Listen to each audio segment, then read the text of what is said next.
What's up, everybody? Welcome to Self-Made Soul. This is a podcast about the intersection of philosophy and psychology and how philosophy can help your life. Now, last week, we went into some pretty extensive detail about Michael's life, where he came from, a little quick review. I mean, you grew up in the projects in Connecticut. Both your parents were drug addicts and dysfunctional. You had a very, very chaotic life. That you hold on, I have to cross this out. Something's up here in your face. You had a very chaotic life, and that led you into a life of admiring criminal activity and actually seeking out criminal activity. And you were addicted to drugs, you were an alcoholic, and you did bad things. And you did so many bad things, you finally landed yourself in prison for 25 years. Isn't And this supposed to be about you this week? I'm giving a recap for everybody. All I'm right, all giving a right. recap. And then during that time, you experienced, I can't say an epiphany because the epiphany had to have taken about 9 or 10 years. From reading your book, there was a long process between which you came into contact with these ideas, started knowing that these ideas were true, but then being able to adapt them to your own life took an entirely different kind of turn. And I mean, the purpose of this podcast is for people to understand that no matter where you come from, it doesn't matter. It doesn't matter where you've come from. You are the captain of your own destiny, and you can go somewhere else. You can decide to leave the magnetic, gravitational pull, I would say, of that past life and create an entirely new life for your own. As we're here right now, I just want to say, Manu,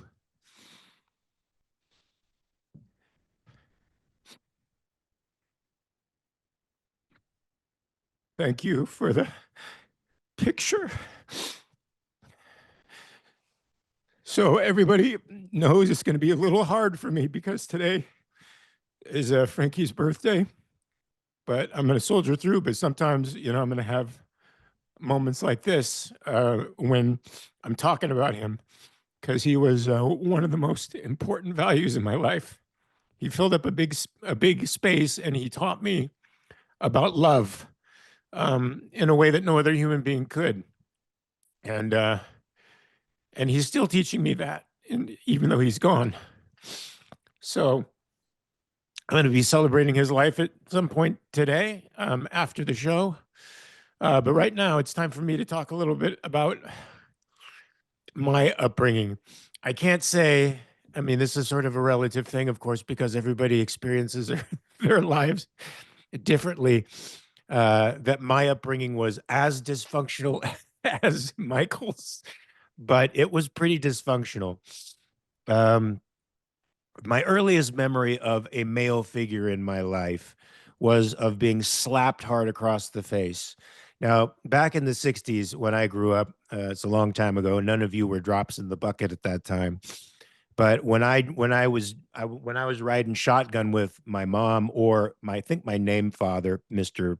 Bill Pellegrino, I would stand up in the passenger seat so I could see over the dashboard.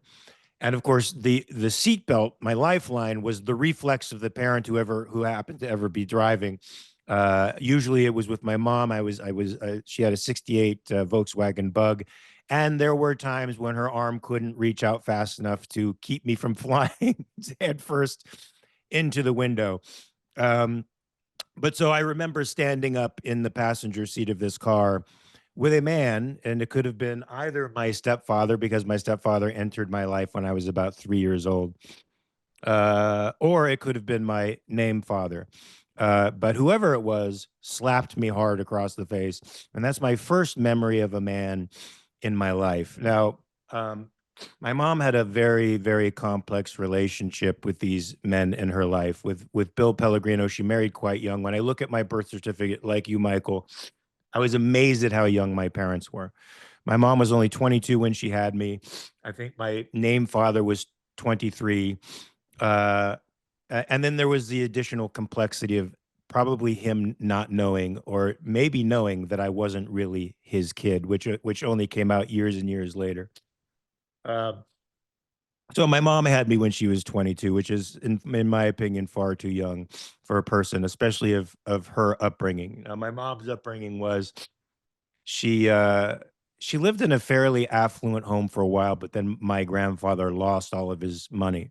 My grandmother never let him forget it, and she tormented him about it, and he became an alcoholic, a functioning alcoholic and incredibly mean. And he took out his frustration on both of his daughters.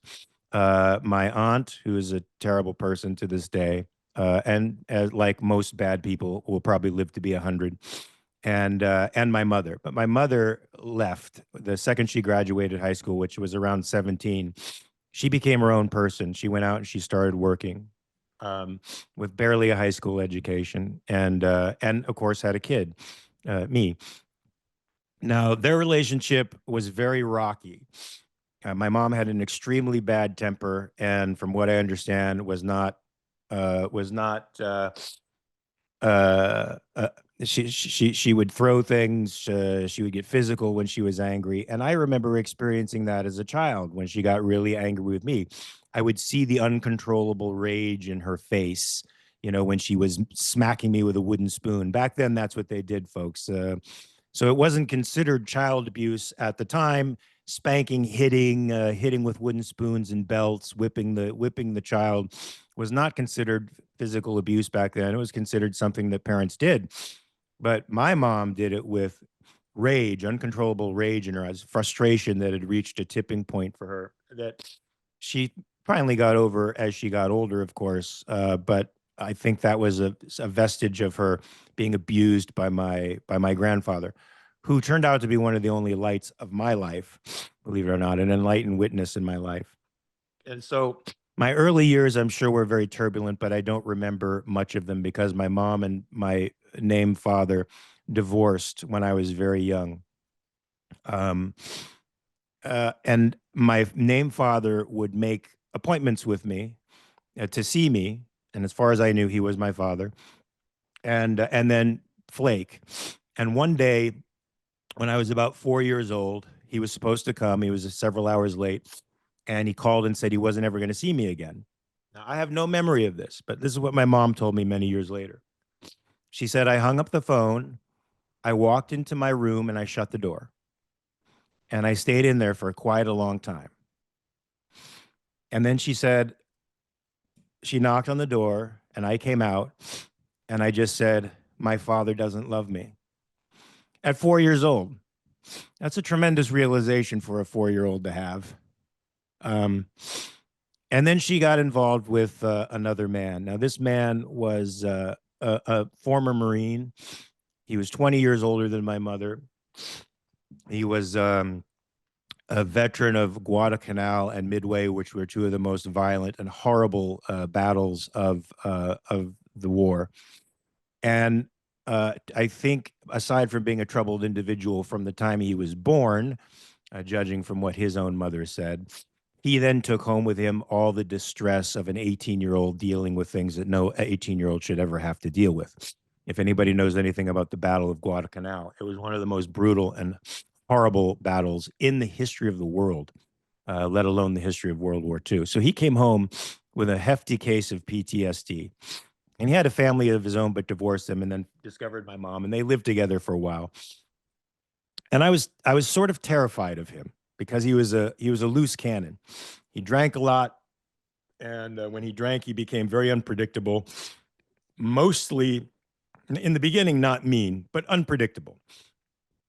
In fact, he came home one day full of cuts and bruises because he had gotten in a fight with a biker outside of our apartment complex. We lived in a cheap apartment complex somewhere in El Monte, and bikers and hippies, and this is the 60s, right? So they lived there, and this guy had parked in his space, and my stepfather, who was 40 at the time, just punched the guy in the mouth, and they went at it.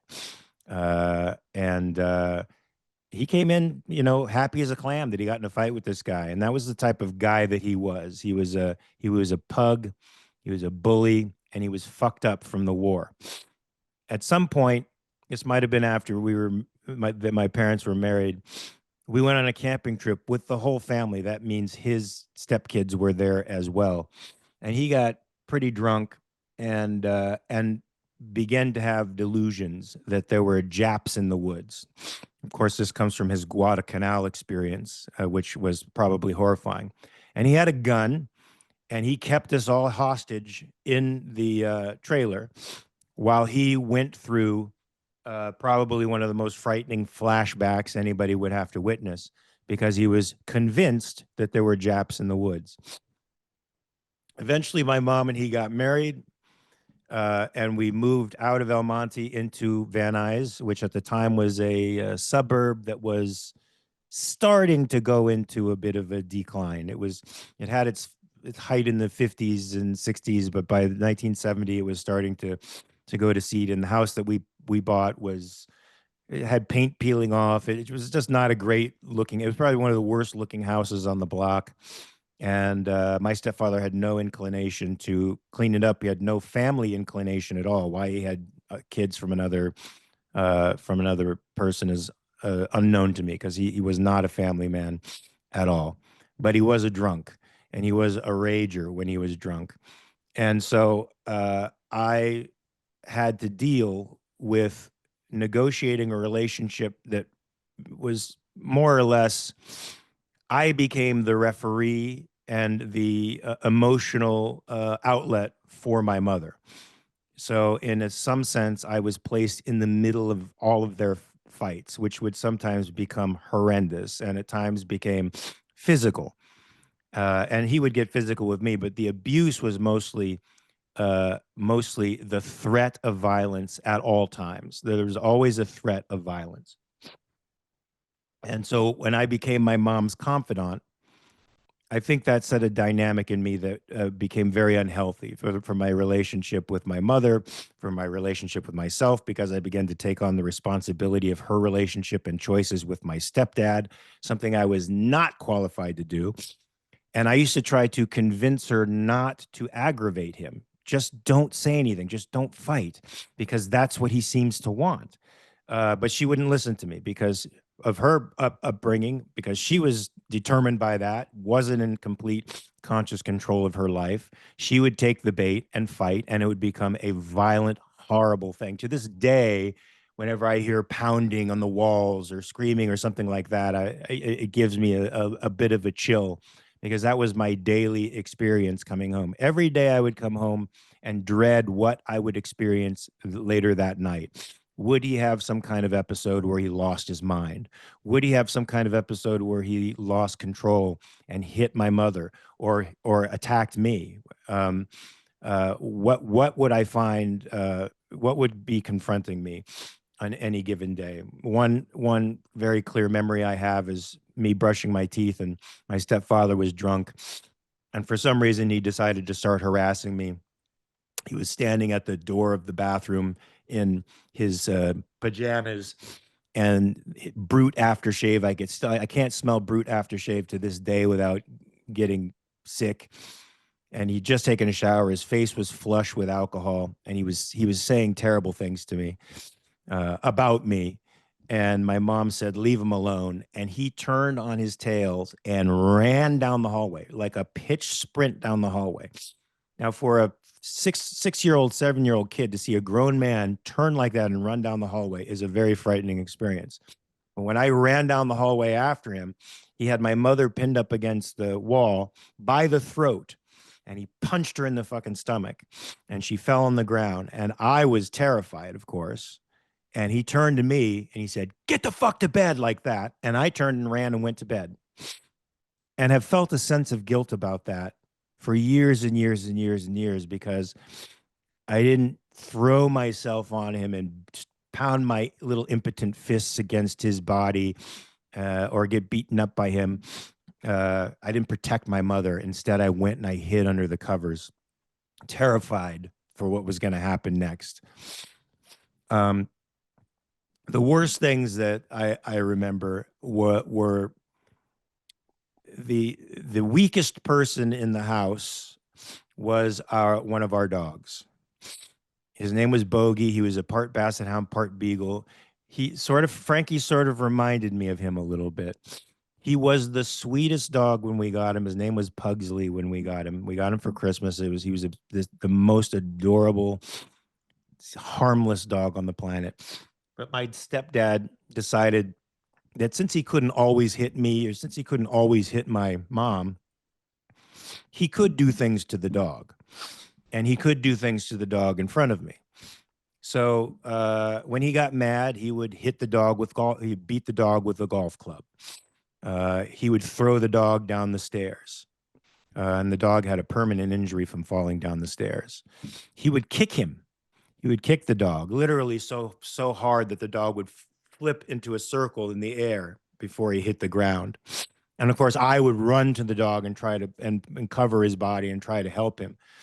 And the dog, of course, became quite hostile to everybody but me because of this. So I witnessed, extreme physical violence, extreme physical and emotional violence against myself, against the animals that I loved very much. And now that's partly the reason, for my deep love of animals and their innocence and their helplessness in the face of people like that.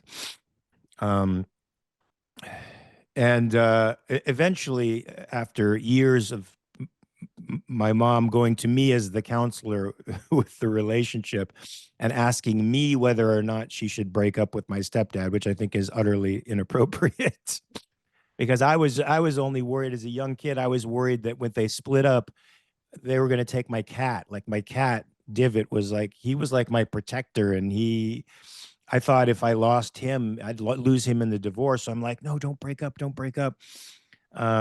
And my mom didn't know that little tiny value was the only thing that I was holding on to in the relationship. And so stayed with him for much longer than she should have. She finally divorced him when I was about 14 or 15, and then promptly went into a relationship with another man and would just leave for the weekend. Now, this is, I guess, a time when I was coming home from school oftentimes alone. I was a latchkey kid. I had the key around on a little chain around my neck. I'd let myself into the house. I'd cook myself, something to eat. So kids were relatively independent back then, but I had this sense that her leaving for entire weekends when I was 14 and 15 years old was a little bit weird, like not cool. But she'd fallen in love with this guy, and I felt very abandoned. Like whatever relationship we had must not be true, because now you've left me in the middle of mourning the loss of the only father I knew. Believe it or not, when he left, I cried. He was the only father I knew. And then leaving me for this other person who was more or less a stranger to me. I asked her if I could start going with her to his house instead of just staying home alone, which she did. And for a while, that was okay. But then it became clear that I was the third wheel. And he started to do things to try to get me away from the area until he moved into our house. And then I felt like I asserted myself in the relationship as a third wheel because I was so alone and mourning things I didn't even know I was mourning. And this, of course, became an irritant to him, and he became very hostile to me. Every man that was in her life, it became a matter of the argument became about me. I became the center of conflict, and if the breakup finally happened, which it did with him, it felt like I was the reason for the breakup, and after and with a breakup came another man in her life, one of whom I became physically confrontational with. This guy was had to be a sociopath. He got unemployed like partway through his relationship with my mom, and then did not get a job for like 2 years. And my mom was basically supporting this son of a bitch while he, roamed around the house and pretended like he was the cock of the walk. And one day I was going to a New Year's party, now, by this time I was bench pressing 400 pounds, and I was a rather big, strong guy. and our dog Reagan, who was this Doberman, had pissed on the rug, and he grabbed that dog by the collar and started to drag him across the floor. The dog hit his head on the corner, and I fucking went out in my towel, and I stopped him right at the door, and I'm like, you fucking take your hands off that dog right now. And he wouldn't. So I did this thing that I knew from, I used to be very good with a thing called UARA. Anybody who knows UARA, it's like hand and wrist locks and stuff like that. So I thumb locked him really bad, removed his hand from the dog's collar, and held him in this position, which is very painful, while I opened the door very nicely and let the dog walk out on his own power. Another time he tried to do the same thing, I slapped him. And I slapped him hard and left a fucking welt on him. And he looked like he was going to fight me, but he didn't. Eventually, he ends up leaving, and my mom ends up alone. And for years, I had a very contentious relationship with her because I think I blamed her for a lot of the violence in my life and for placing me in a position to be the arbiter of that violence when I wasn't prepared to. For her not being a mom, for her thinking that she should be a friend as opposed to a mother, and not knowing the difference between the two. Now, that's not her fault, really. She just didn't know any better at the time.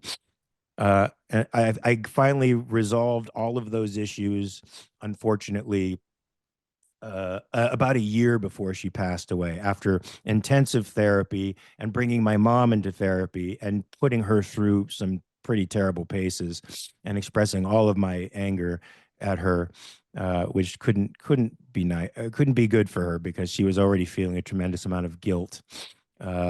Anyway, I was finally able to let all of that go. Ironically, about a year before she passed away, at which point, when she got very ill, I started taking every acting job, didn't matter what it was, just so I could support her through an illness that I thought was going to take a while. It only took 3 months. And I watched her wither away in 2 or 3 months before my eyes. And at the time, as I was laying in bed with her and hugging her and holding her, thinking to myself, why was I so mad at you? Why did I let that stuff carry in me and sit in me for so many years so that I couldn't enjoy a relationship with you for the longest time? And why only a year before you passed did I start to enjoy you, be able to hold your hand again, put my arm around you and love you? Because she did love me. She just didn't know how to love. She didn't know how to love in a way that would be better for me, but she served as enough of a light, I think, to give me that sense of self that I think enabled me to grasp later on onto the philosophy that helped me, I think, become a better person later on in my life. But what I haven't talked about is how this violence at home affected me in the schoolyard. It affected me in the schoolyard. That's where I projected all of that violence and released some of the pent up rage that was in me, committing acts of vandalism, fighting all the time. I fought probably 3, 4, 5 times a week. It was getting into fights with people. Now, most of them, it was the hero complex, where a buddy was getting picked on, and I'd jump in and just start fucking beating the shit out of the person. But sometimes I was a bully attacking somebody. And sometimes that person was able to wail on me enough that I decided I probably shouldn't do that anymore. And then vice versa. Somebody would bully me and I'd beat the crap out of them. And that was the end of that. But there was violence all the time. And all of the kids that I knew came from some form of brokenness in their home, some form of pathology in their home that made them take out their violence in the schoolyard. I mean, it's nothing like today where people are coming with knives and guns, but there were incessant fights in the school that I went to. And that's how I think we released our tension of coming from broken homes, broken families, and families that didn't know how to care for their kids. I think that not having a father in my life spurned me to look for guidance. I knew at some point in my life. I also knew, Michael, you had a turning point when you were in prison. I had a turning point after I whipped this fucking kid with a switch, and I was like, what the fuck am I doing? It's like, what the fuck am I doing? I'm people are going to hate me because I'm becoming violent and I'm deliberately trying to hurt people. I'm becoming a terrible person. I actually had this revelation when I was like 12, and I'm like, I can't be this guy. This is awful. And I didn't know anything about philosophy at the time, but I knew that what I was becoming was bad. And so I made a determination at that point to not do that stuff again. And that was the beginning of turning over a leaf for me. Pre-philosophically, I just had it felt like an intuitive sense of what good is. Now that might have come from something my mother gave me. That might have come from something my grandmother or grandfather gave me, because he was the one man in my life who passed away when I was 15, who actually made me feel like I was lovable. My mom made me feel like she was lovable too, but it came with a lot of complex baggage. It came with a lot of responsibility towards her to try to save her and help her and get her out of trouble, and a lot of guilt because I was incapable of saving her and helping her and getting her out of trouble. Uh, and so but I had that revelation at 12, and then I think acting pushed me further into starting to read and delve into and understand what type of who I was, what my purpose was. And then I met an objectivist in the theater company who introduced me to Ayn Rand, and it changed everything for a while. It changed everything in the sense that I adopted these principles that I didn't quite understand. I knew they were right. They were right, buddy, but they didn't sink in until years and years and years later. Like you, Michael, it takes a long time for the principles to sort of drip from your mind into a felt sense in your heart. And when you know them to be true, uh, uh, it's hard to unknow them, right?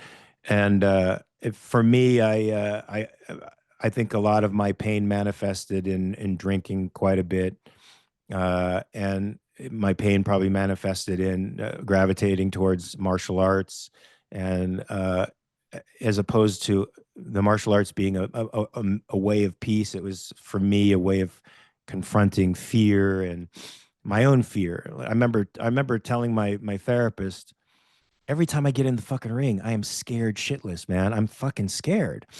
And he said, you're not afraid of the other person. I'm like, what are you talking about? Of course I'm afraid of the other person. He says, no, no, no, no, no, no. You're afraid of your own rage. That's what you're afraid of. And I realized that, wow, I was, because I had to keep my head down like somebody in a World War I bunker with my stepdad. Because if I expressed rage to him, that would have been the end of me. He would have killed me. And I had that literal attachment to my rage, that I feared it, and I feared it in the ring. And one of the reasons I always tried to get in the ring was to overcome that fear, and not to let the rage out, but to give it a proper expression and to try to form it and be in control of it. I don't know that I ever quite managed that when I was in the ring. It feels like jujitsu is the more appropriate place for me to manage it. Uh, I'm not sure why that dynamic works better for me than other martial arts, but it certainly does.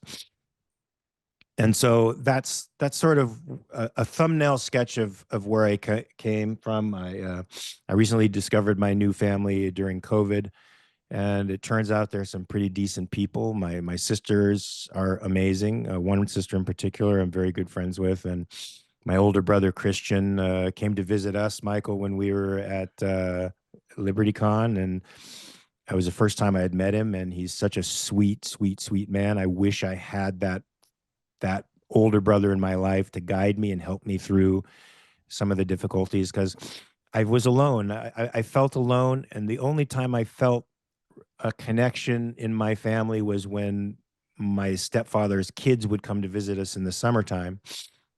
And I just fell in love with my stepbrother, man. I thought he was the greatest thing since sliced bread. I used to get in fights for him in school. People would pick on him in school. I'd fucking beat the shit out of them because I loved this guy. He was everything I wanted to be.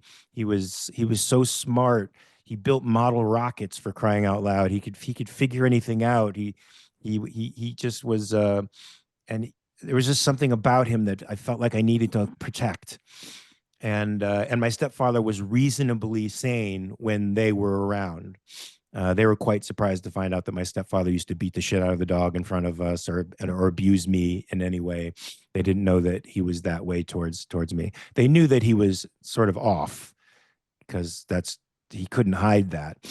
But it was hidden enough when they were there that I could remember some happy summers where my stepbrother and I would collect comic books together and read together, and I would watch him build his model rockets. I'd just sit there and watch him in total admiration of his mind and his meticulousness, and wish that I could be that patient, you know. And so I think those positive elements in my life, those were the light elements, I think, in my life that enabled me to, I think, see a light at the end of the tunnel, see that there was a possibility to be happy.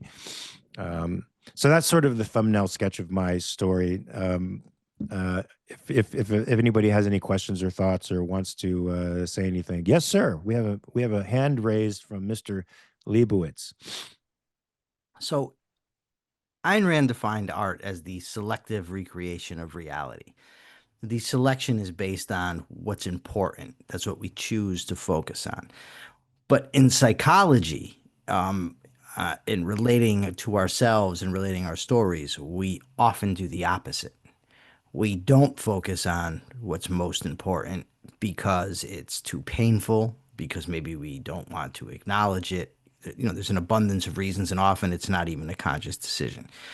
There were three things in your rather wow, powerful story that you seem to move past pretty quickly. So I want to talk about the three things. The three things are this: how you felt in regard to your mother when you were a little kid, what your relationships were like with other kids, in other words, your friendships, and your relationship with your grandfather. So the first thing I'd like to hear about is, how did you feel about your mother specifically when all this stuff was going on? What I was conscious of with her at the time was I was terrified of the fact that she would stand up for herself against this guy, because it always meant violence. And so I was in constant fear for her and me. And I think angry at the fact that she would not listen to reason or would not submit. Now, nowadays, I might consider that a rather positive quality, because she's not submitting to an irrational, crazy person. But her stubbornness frightened me, and her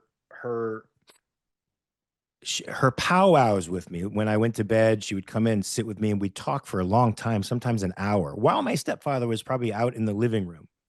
Now, I look back at that in hindsight as a sort of conspiratorial relationship, because she would say things about my stepdad to me that really one shouldn't tell a child. You know, he's a man child, he's immature, and she would just vent emotionally about him to me, which put all of that emotional angst onto me and made me feel responsible for her, like I had to protect and save her. I felt like, and she would often tell me when we would see movies together, for example, she'd see a smart kid in the movie and she'd say, "That reminds me of you. You're so much smarter than me. You're so much smarter than me." Well, it was a great compliment for a kid to hear, because I felt like, oh, wow, I'm her hero in a way. But it was also too much. It was too much for me to bear, because I wasn't smart enough or capable enough to deal with the stuff that was happening between these two adults, who couldn't handle it themselves. So I think I felt an aching love for her, like a deep love, but a terrible responsibility, and a terrible feeling of impotence that I couldn't fulfill that responsibility, and probably rage at not being able to fulfill that responsibility to protect Mark, her from this person. I also had that as a kid. I felt like I was in some ways the parent. But as little kids, we need to feel safe. I never felt that way. I never felt safe. You didn't feel safe. The people that are supposed to provide us with that feeling of safety are our parents. But as a little kid, you're physically not safe, you're emotionally not safe, your values, in other words, your pets, are not safe. And the person that's supposed to be protecting you and your values, your mother, is in many ways the one responsible for bringing in the threats to you and your values. So, in addition to this feeling that you must protect your mother, was there not a feeling of resentment that you weren't protected? Yeah, but I didn't become conscious of that until my 20s. And that's when I started to hate her. Like I started to hate her. Like I couldn't be around her. Eventually I thought I have to bring her into therapy with me because I don't know that I can resolve this without getting this out to her personally. And at the time, my therapist was encouraging that. So I brought her into therapy with me, and those were tough sessions for her because I laid into her like without mercy. And looking back on it, I don't know that I should have done it like that, but it was like I was exercising demons. I had so much resentment for her irresponsibility, and also for the times that she abandoned me for men. That she abandoned me for men. You know, being alone at 15 when you're also in the middle of mourning a breakup between parents, as much of a pathological relationship as it was. I was alone in mourning the breakup of their relationship. She had moved on and found somebody else that she liked. And I was happy for her on the outside, but again, excluded on the outside, a third wheel, left behind, not protected. I felt like she was giving into these feelings that were very powerful, and then forgot about the very person who was trying to hold things together for years. So that feeling of abandonment made me feel really, really, really mad. And so through a therapeutic process of about a year of her coming into therapy with me, I got all of that out. But I wasn't aware of it for a long time. And that's the thing that I think, if emotions cause disease states, it's the emotions you're not aware of that you've repressed so much they become sublimated. You don't even know they're there. That's the stuff that causes the cancer and the heart disease and all that other stuff. When they're out on the surface and you know what they are, you're conscious of them, that you then have some power over not only just understanding them, but how to focus and direct them. So yeah, I was resentful as fuck. I can guarantee you, resentful as fuck. Now, you said in school that you used to protect your buddies. Now, when I was a kid, the other kids in my neighborhood, a lot of them, not to the same degree I did, but experienced similar things. Their fathers weren't around, they were poor, whatever. And we would just gravitate toward each other.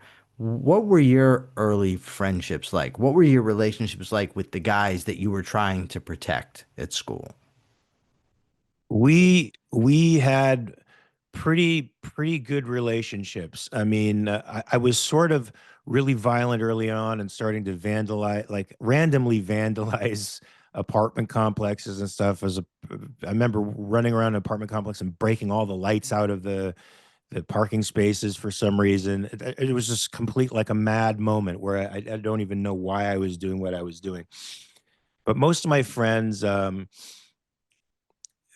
they we shared certain values like music or sports, or I had one friend that lived down the street from me who actually still lives in that same place. He bought his mother's home. His mom lives in Florida, and he still lives in that house. Every once in a while we get together, but we had sort of a philosophical thing, right? Like there was something about we like talking about life, and we like talking about stuff like ideas, and that's what we did. Other friends, we had music that we shared together that we liked, and that became our distraction. Other friends, we had, motocross, bikes, and going out and playing on those and skateboards and stuff. And that's, that was our outlet. We played football, we did sports, and we shared that kind of stuff together. And then we went home to our dysfunctional families. But, that was sort of, that was our relationship. All right. The last relationship I want to hear about, and I'm sure the audience does as well, is you talked about your relationship with your grandfather and that he was a positive influence. So tell us a little bit about it. What was that relationship like? So to my mom's credit, she never said a bad word about my grandfather. It was my aunt later on in life who said terrible things about my grandfather. And she's a terrible person herself. But my mother saw that my grandfather was a tremendously positive influence in my life. He loved me. He loved me like I loved Frankie. Like he would pick me up in his arms and kiss me and hold me. And my guy, he was just overwhelmingly loving to me. And I felt seen. I felt good around him. I felt safe. And they would take me places. Of course, that's what grandparents do. They would go to Universal Studios together in Disneyland, and I'd go out to visit them in Oakland, and we'd go to Marine World Africa, USA. There was always an event that we were doing together. But also, it was like, eh, it was like when I was a kid, it was like my grandfather was like, I would be sleeping in the next room, and he'd be like, "Honey, Mark." And I'd say, yeah. And I'd walk in the room and he'd want me to stay in there with him. He'd want me to stay in there with him. And it wasn't weird. He just wanted me to stay with him. Like I wanted to sleep with Frankie. He wanted me to be there with him. It was that kind of love. And now he was a drunk too. He drank a lot. He smoked a lot in his life. I kept telling him, after I saw this terrible documentary on smoking, I was like, Gramps, you got to stop smoking. He's like, I enjoy it. It's something I enjoy. Well, he enjoyed it to his death, unfortunately, but he gave me physical affection and emotional support, and there was always said that I was a good boy, a good kid, and I never felt once that he didn't accept me or like with my stepdad I know just didn't like me at all, at all, and it made it very apparent that he didn't like me. And whenever he did show affection, it was weird. He was drunk. I didn't know what was going to happen. I was always on the edge of my seat, like, is this going to turn? So I felt like I was placating him in a weird way. It felt very strange. With my grandfather, it was a supernatural for him to love me and hold my hand. And I remember walking across the Golden Gate Bridge, and he's like, if you get tired, I'll hold you. And it's the Golden Gate Bridge. I mean, it's like 2 miles long, or a mile and a half long, but I was a little kid, and if I just like gave into it, and he put me up on his shoulders and walked me the whole way. So I really sort of lavished in his affection. And then when he passed, I was 15 years old, and I couldn't face it. I couldn't face it because it was so horrible for me, and I don't even know if I faced it to this day, to be honest. Um, and it was quick and debilitating. And I remember walking outside with him when he was sick, and he couldn't take more than 3 steps without becoming physically exhausted. And I couldn't wrap my mind around the fact that he was going to die and that he did die. And then what he left behind for me fit in a shoebox. And I remember thinking at 15, a man's life of 60 some odd years amounts to a shoebox of, a gold pen, a Seiko watch, a turquoise ring. This is all this man left as his legacy. It was tremendously sad to me. And some of the corruptions in the relationship between he and my grandmother came out later on, and that's colored my perception of my grandfather a little bit, but still doesn't reduce the impact that he had on my life as an enlightened witness, as somebody who really cared that I was around. I And have one more question. Go ahead. go ahead. Sorry. No, go No, ahead. no, no. Oh, one more question, then we can let the audience ask some questions. I did an interview yesterday. It's not out yet, and I interviewed a lady about metacognition. Metacognition is the ability to look at our thoughts and see, what they are, what we don't like, what we want to change, that sort of thing. I know that the process of change, of growth, necessarily entails metacognition. So when you first began that process of looking at your thoughts in order that you could become a better person, a more integrated person, a more whole and healthy person, what did you see and how did you experience that? Well, it's like that first time I told you it was primitive. It had to be a form of metacognition, but it was primitive. It was after I beat that kid up. I just said I realized that he was innocent. He'd done nothing wrong to me. I was taking advantage of him, and exercising a demon on him that he did not deserve. And it just hit me what a fucking asshole I was. I mean, I literally was like, "You are a bad person." That's what hit me. And the other thing that hit me, I think, because at that age, you think about your relationship with respect to friends and your social life. I'm like, I'm never gonna have friends if I keep going this way. Nobody's gonna like me, and why should they? And so I decided in that moment to not be that guy. Now, of course, that meant just being amenable and being nice, kind to people when I ordinarily would have been a dick. I just decided to go the other way, and I made that adjustment rather instantaneously. Unfortunately, it meant that sometimes people would punch me in the face and I wouldn't punch them back, right? Like it meant like I just was holding off on being that guy. Um, but that's when I noticed the change. And also happened when a sort of secondary part of it happened when I got the fucking shit kicked out of me, and I was trying to protect a buddy, and this guy beat me like I'd never been beaten before in my life. Like he beat me like a man beats a kid. And I was like suddenly made aware of my physical limitations, because up until that time, I was like king of the roost. I mean, in the school, I had a reputation for being a guy you don't fuck with. And that I got beat like so bad by this guy was like I fell from that pedestal of being, oh fuck, Pellegrino's like a guy you don't fuck with, to, oh fuck, maybe Pellegrino is a guy that's not the king of the hill after all. And that's when the other vultures come in and they try to challenge you, because now they know, they've seen the weakness in you. But that was one of the best beatings I ever took in my life, because it made me see my fallibility. It made me see, maybe too much so, my fallibility, but it certainly turned my mind that I wasn't omnipotent.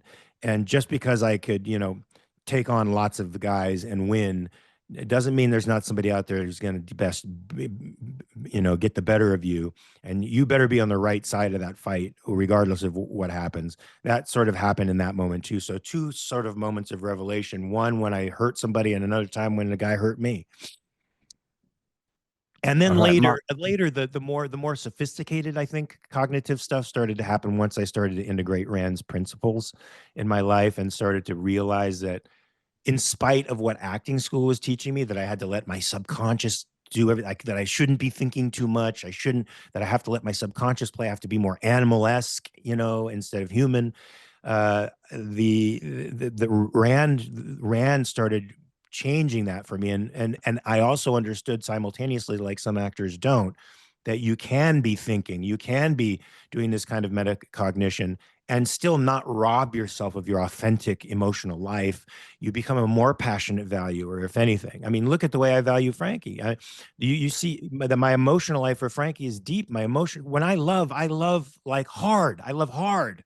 When I hate hard, and that's because of the clarity that objectivism finally gave me, which I don't think I would have had, had I not done the amount of work that I did. Mark, that is an absolutely amazing story. Thank you for sharing it. And there's so much more we're going to be getting into in the weeks, months, and years to come. I guess now we let the audience ask you some questions. Let's see if we have any. Yeah.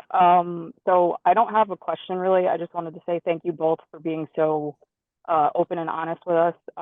It really makes me feel like I'm not alone because I too grew up in not so great of a childhood. I lost everything twice, had to rebuild my life. Both my parents died of cancer the exact same way. So not only when I was 16 did I have to watch my dad die, but June of this year, I also lost my mom to cancer. And I guess there was never like a turning point in how I moved on. I just don't let it control my life. And the best way I know how to move forward is to help those people that I care about. That's what heals me. So I just wanted to say thank you. Well, I know I've been getting a lot of healing from you, Tammy, from the help that you've been sending me with Frankie.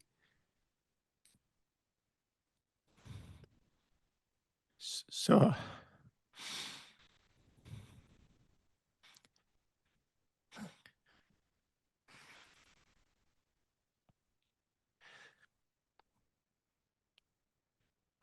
I appreciate that very much. And I think that this program will help you discover more about yourself, more of your strengths. It'll help you even with your capacity to grieve and to move on and to live and love life. I think that is my intention with this project. I'm sure that's something like Michael's intention with this project, because Objectivism has done so much to change my life from a dour, depressed kid who came up from, this rather abusive upbringing, to somebody who's optimistic about life and loves life. That's not just a change of that comes with age. That's a change that comes with thought and reevaluating your life and putting it into the proper perspective and knowing what's important, what it isn't important. But, Tammy, I know I feel for your losses, and I appreciate you feeling for my losses. The support really helps all of us. We can become a community that helps each other and lifts each other up with the right ideas, not only and the physical love and support that we give one another, but also giving each other the right ideas and the values to shoot for. That will make us better people, stronger people for the things that we've experienced. So that's my goal for this show. And I hope that we can help you become better. And I know, and it's good to be aspirational, folks. It's good. And people think you should just accept yourself where you are. Well, there's a degree of that comes with, the art of living, but there also should be an aspirational element to everything you do, because you can always improve. And that's good. It's not a bad thing. It shouldn't put you under pressure. It should make you feel good that there's always something new you can experience, always something, a higher level that you can reach. And don't let it oppress you. Let it inspire you. Thanks, Tammy. Seriously, for everything that you've done. I see you online. Thank you. Appreciate it.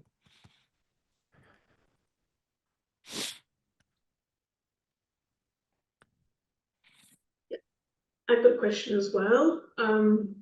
You talked a lot about sort of fairly major changes throughout your journey, whether it's the inherited rage, the things you've changed. How much of the way you are now has been sort of a successful act of self-creation, and how much of it has been uncovering the authentic you always were that was trying to get out of a really toxic environment? I mean, that's a good question. Because I think they're both self-created. I think, finding the authentic you is a self-creation, right? It's about giving yourself permission to craft who you want to be and to then live those values, which is not an easy task. It's easier to be like a lot of actors I know drift. They sit in this psychological drift where they learn everything by osmosis and they just let the stream of life take them wherever it takes them. And we're encouraged, I think, to do that in our society.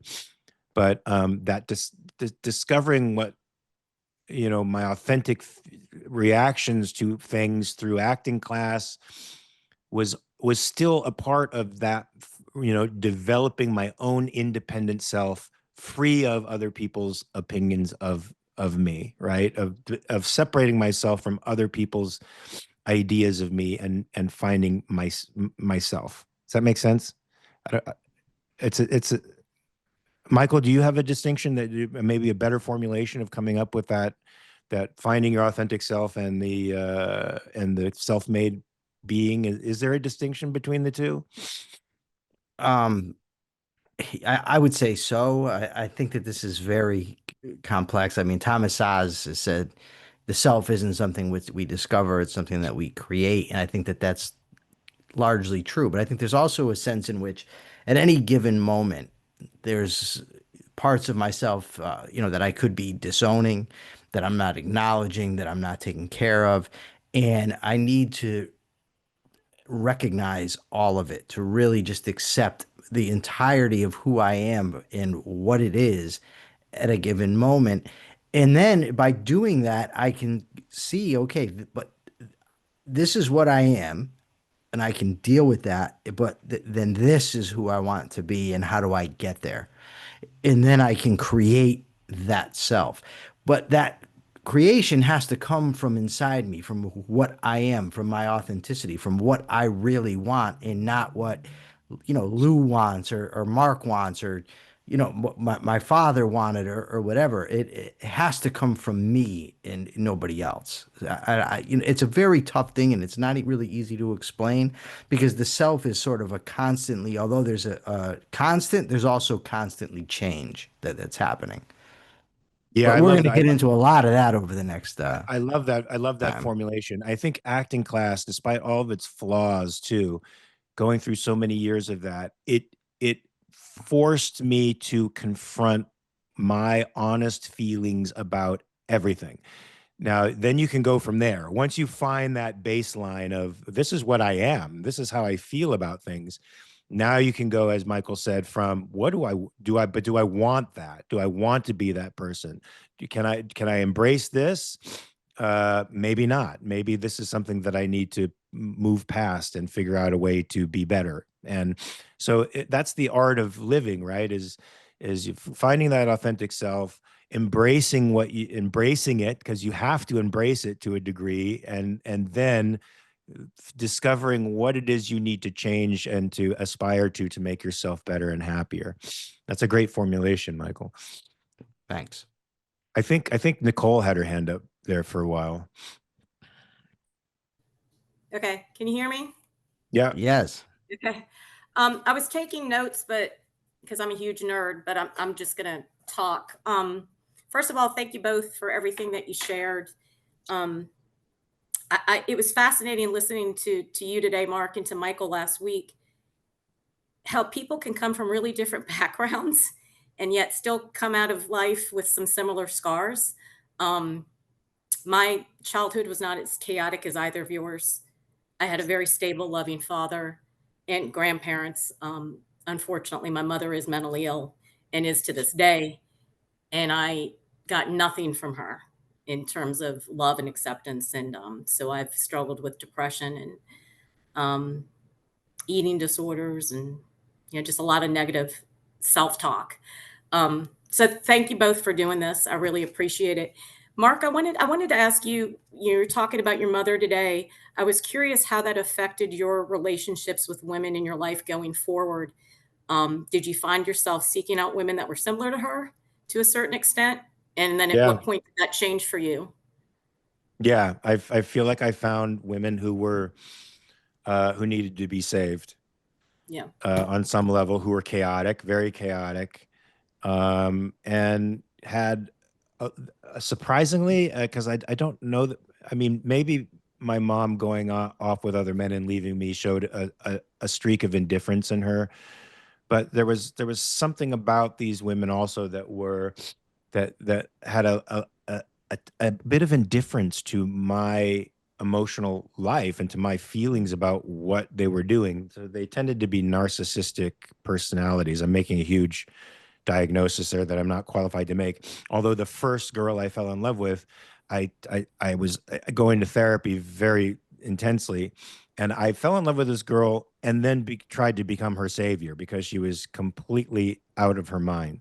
And I took it that she was out of her mind because she was molested by her father. That's what she said. To this day now, I don't even know if that's a true story, because when I took her symptoms into my therapist, we took out the DSM-3, which at the time there was only a third edition of the Diagnostic Statistical Manual, and we looked up sociopath, and she had something like 12 of the 13 symptoms.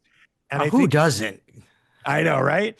But I think you need like 2 to be diagnosed as a sociopath or something like that. She had almost all of them. And so I was going out with somebody who was, you know, a narcissist and a sociopath, and she ruined everybody's life that she was around. She ruined her parents' lives, everybody. She was just magnetic, though, and she could draw you in. And for me, I felt like, here's what I felt. I felt at 19 years old, I was like, love conquers all. It will conquer all. She's going to see that I am a trustworthy man, that I'm not going to be that guy that betrays her and hurts her. I would give flowers every day. She would find flowers at her doorstep every day, every single day. I would do that, or cards or something every single day, because I wanted her to know how much I valued her and how much I loved her.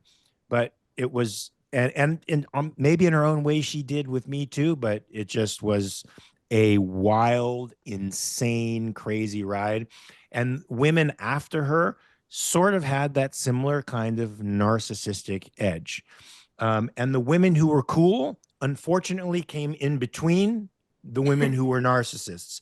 And so I feel like, I mean, to those girls, I said to them, I'm so sorry that you got me at a time when you did not deserve me. You deserve something really cool because you're a cool person. And I've been friends with a number of them, and they were very, very cool people, but I wasn't able to experience the depth of how cool they were to me because I'd been through this ride and I associated that ride with love, because that's the chaos that I grew up in. And it took me a long time to get past that, and to know that, this isn't love really, at all. It's something else. It's feeding a monster I don't want to feed anymore.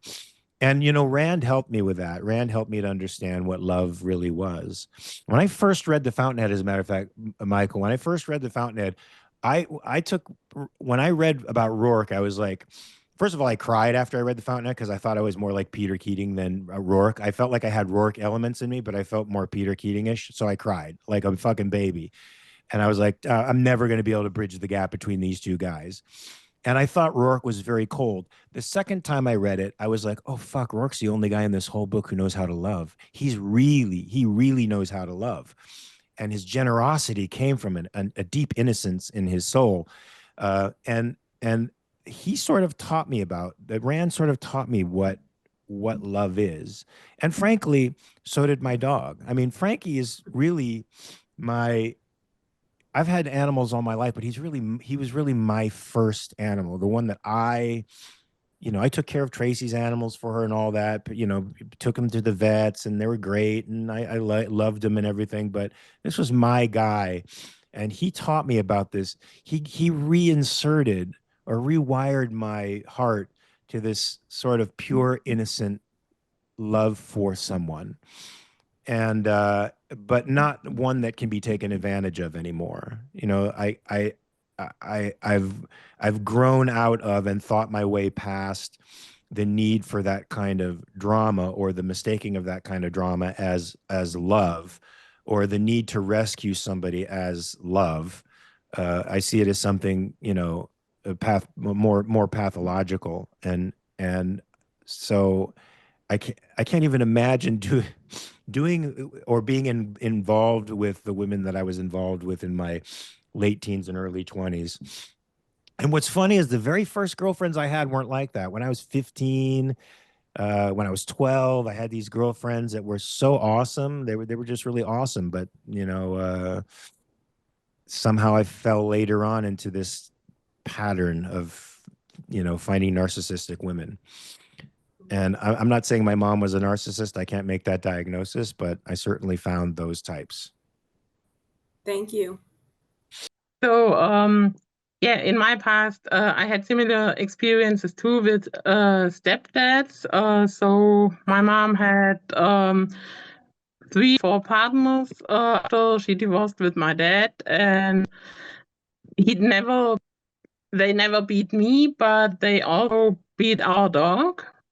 And yeah, when I was finishing school, and our dog passed away, my mom got another boyfriend and moved out to him and told me I will stay in the flat now on my own because I've started my job and everything. I think that's part of what was the abandonment issue on my side. Yeah, That's I'm all I sorry. wanted to say. Yeah.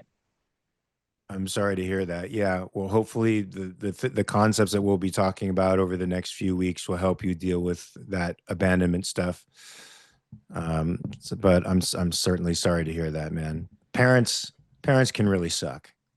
They can also be great, but they can really suck. But look,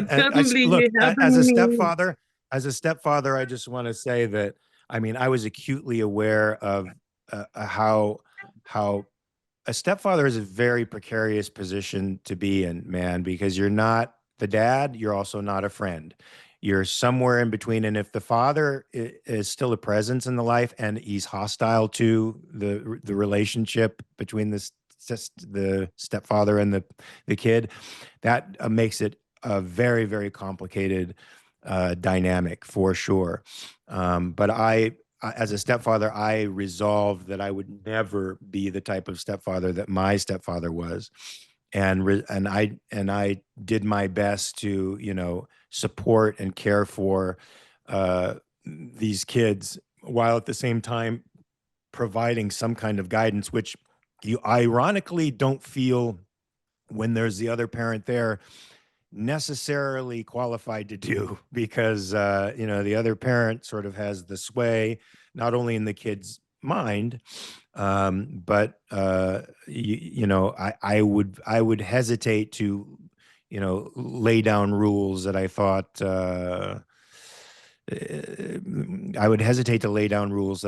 would cause a great deal of conflict. So I tried to certainly walk that delicate line between I'm an adult in your life who cares about you very much and cares about your future, and I want you to help you make the right value choices in your life. I'll do the best I can with that, and you'll always know that you have somebody to come to if you need me. And that's the type of step parent that I tried to be in a very, very complex series of relationships that I can't get into now, but it was a very hard thing to negotiate based on both of the other parents who were in the psychology field. The father is a psychiatrist, the stepmom was a social worker, and both utterly horrible human beings, in my point of view, that I had to actually fight for a time for my wife. But they made the parenting situation very difficult when two sets of parents, when one set of parents says they won't operate by the same rules, when they don't agree to co-parent, that's a very, very complex situation, especially for a step parent to be in. So step parents are a very difficult breed, Katrin. I don't know if that will lend some perspective to it, because your step parents were dicks. It's certainly a very hard area to negotiate. When I became a stepdad, believe it or not, as awful as my stepdad was, I sort of started to understand things about him. And that helped me in my development and growth, to be honest with you, and letting go of some of the rage that I felt for him, because there were actually aspects of his stupid childish behavior that I sort of understood. It was childish adjustments to what was going on in his life, but I understood the third wheel nature of being cut out of familial relationships because you're sort of on the outside. So maybe we'll be dealing with that more specifically later on, but hopefully the overall program will help you with your abandonment issues. I'm sure of it. Thanks, Katrin. Good. Hang in there, kid. Thanks. Oh, is this me now? I think you just center Um, stage. It's you now.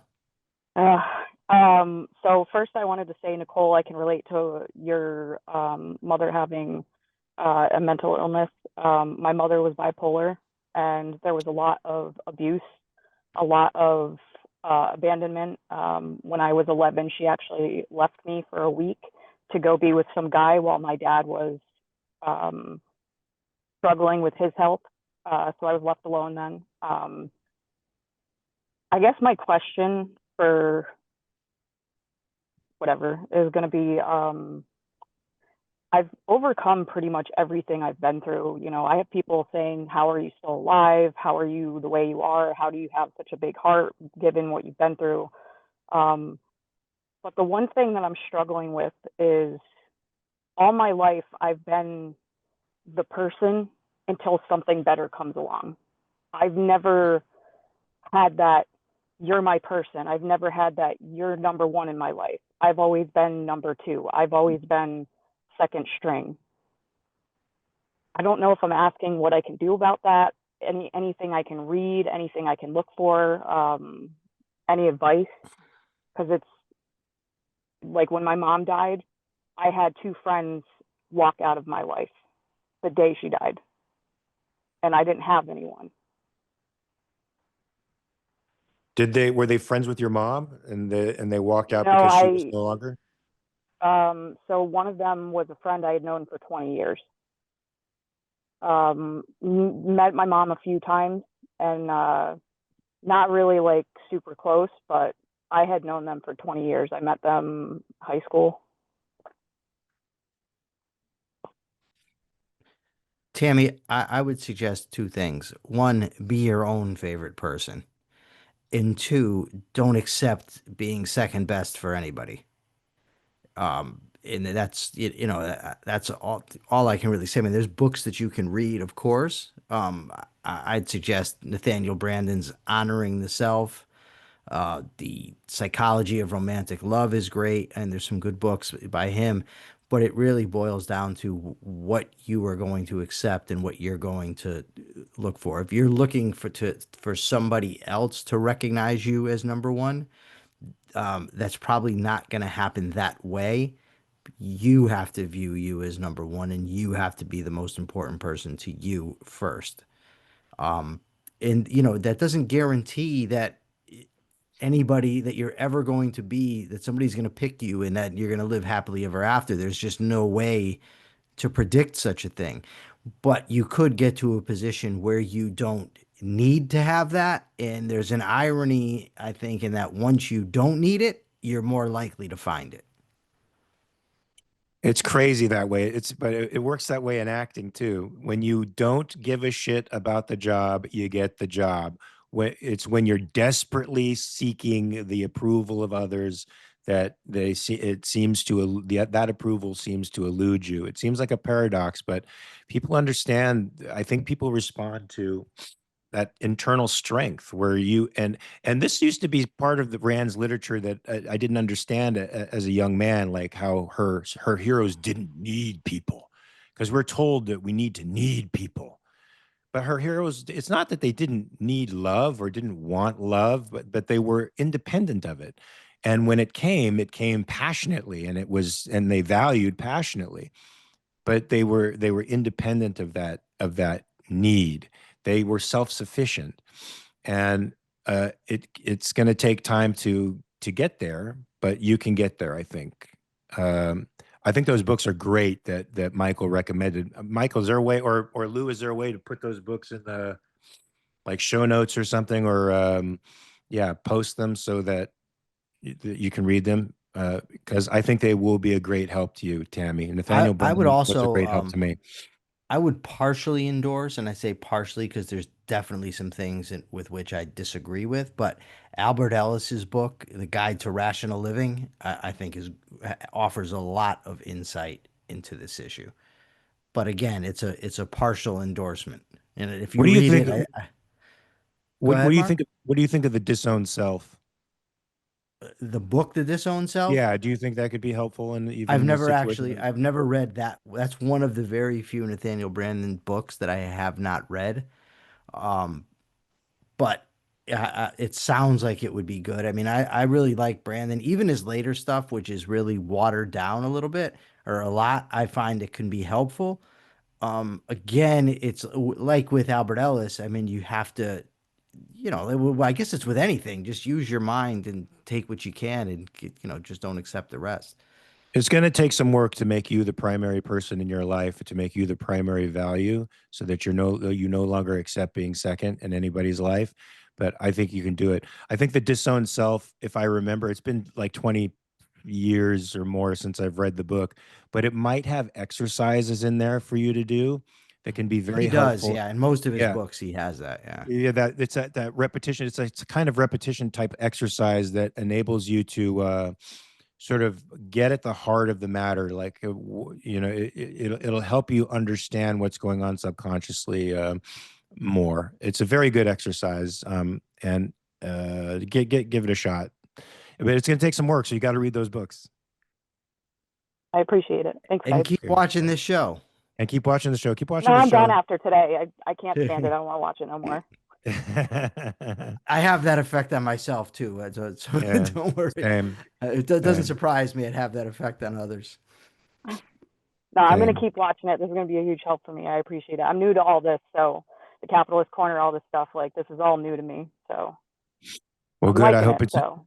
I hope it's enriching your life and bringing value to you, and it's inspiring you to be even more than you are now. And you're pretty great now. So keep going.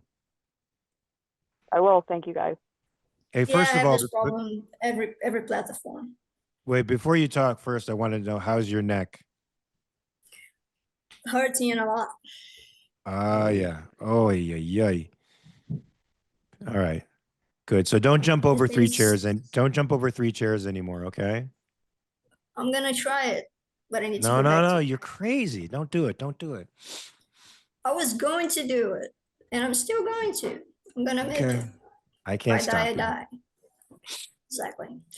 Mm. First, thank you for sharing. Second, I forgot all the names of the books that you guys just said, so I need posted somewhere.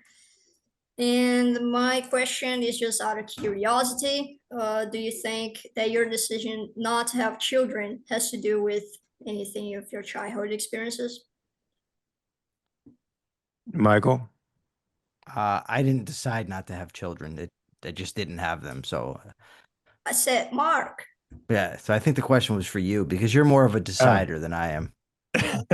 Bullshit. You're a decider. You're more of a decider than I am. I wasn't a decider when it came, this was the, distinct possibility, put it that way. I do think it had something to do with my upbringing and feeling like I would not be capable of fathering a child and giving them, I think, the right kind of upbringing that they needed. Like that I would be able to balance out, the providing of value and love that you need to be a parent. Because I didn't have that parental sense growing up, right? My father didn't care about, or my stepfather didn't care about me, and my mom was a friend. And I knew that parenting was something more than that. You had to be willing to inspire some anger on the part of your child if you're providing structure for them, structure that they seem to need without being an over disciplinary dick, but logical and rational, and they need that structure because you're the guardian of their mental health and their future independence and their capacity to live as independent human beings was so ginormous to me that I didn't think I had the capacity to do it. Now I had two potential opportunities for it. One with a girl who said she couldn't get pregnant, so we didn't take precautions, but she got pregnant, and we had a long discussion about it. and so she decided to get an abortion, and then also an accidental one with Tracy, which I thought wouldn't work, but given the family dynamic and the things that were going on at the time. This was many, many years ago. So if we had that kid, he or she would be probably 20 by now. But I decided that it was a little too much, because I was growing up within the relationship myself and understanding myself as a man. Nothing brings you faster into manhood than, one, getting married, and two, having stepkids to have to, be there for. And that taught me a lot about parenting, and not just in the sense that, I was cooking meals for them, I was helping them with their homework, taking them to school, all these things, all those things, as superficial as they were opening up my mind and my heart to this other little human being, and feeling responsible for their growth. I felt like that was about as much as I could take. I wasn't sure that I would be able to do it with my own child.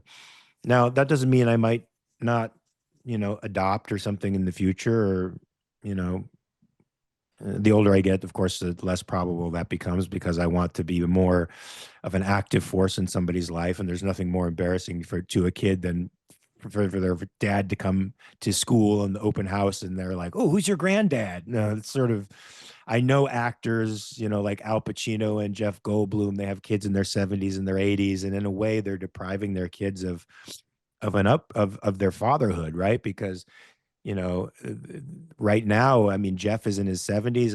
If he lives, long enough, maybe his kids will remember him. But Al Pacino having somebody in his 80s, having a kid in his 80s, his kid won't remember him. So I think, yes, it did have some kind of, it did make me choose not to have kids of my own.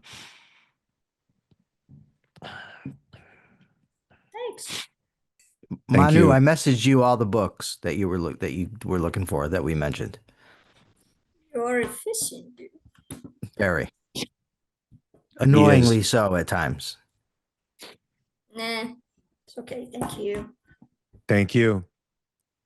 When I was 3 and 4, like, my sister had to pull me and my brother into a closet to protect us from the abusive that my mother was dealing with.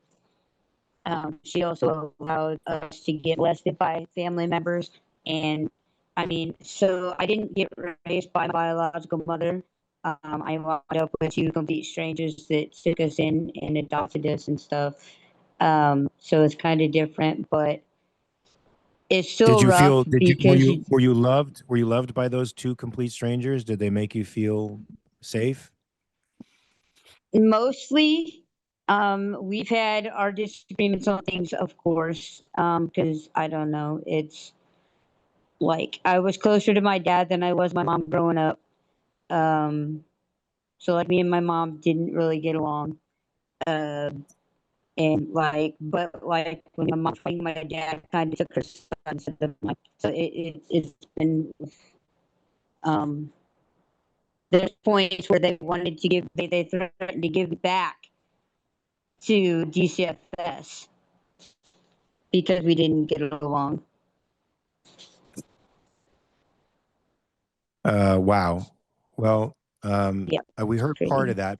So some of that, the last part was a little bit muddled, so I couldn't quite understand everything. But that's a very powerful story, and I hope that the value we provide for you here will enable you to break away from that past and establish yourself as an independent person who really values your own life.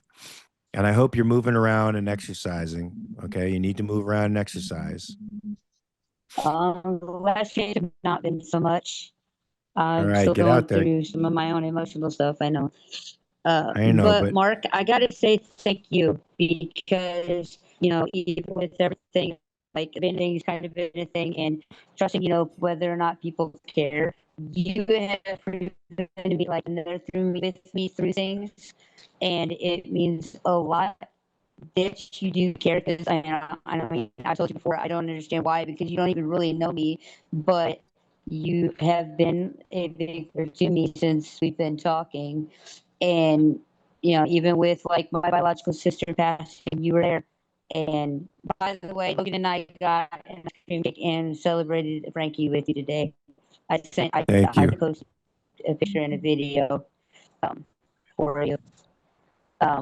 Yeah, it was Thank a you. football ice cream cake. Well, thank you.